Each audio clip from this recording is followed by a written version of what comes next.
அனைவருக்கும் வணக்கம். நல்லதை நினைப்போம், நல்லதே நடக்கும். இன்னைக்கு ரொம்ப ரொம்ப முக்கியமான ஒரு நாளுங்க. ஆசிரியர்கள் எல்லாம் பெருமைப்படக்கூடிய ஒரு நாள்.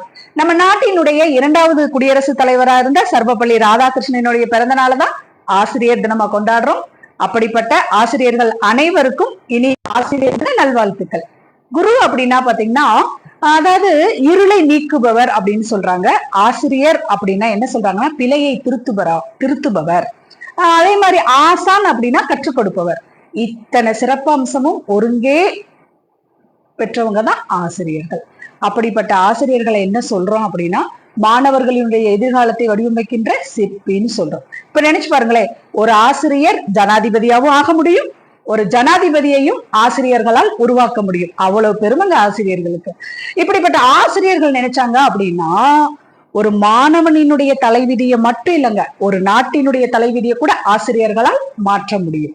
அதனாலதான் என்ன சொல்றாங்க அப்படின்னா, ஒரு நாட்டினுடைய எழுச்சியும் அல்லது அந்த நாட்டினுடைய வீழ்ச்சியும் யார் கையில இருக்கு அப்படின்னா, ஆசிரியர் கையில தாங்க இருக்கு. அதனாலதான் பாருங்க, ஆசிரியர் பணிய அறப்பணின்னு சொன்னாங்க.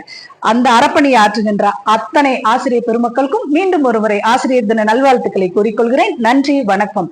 நல்லதை நினைப்போம், நல்லதே நடக்கும்.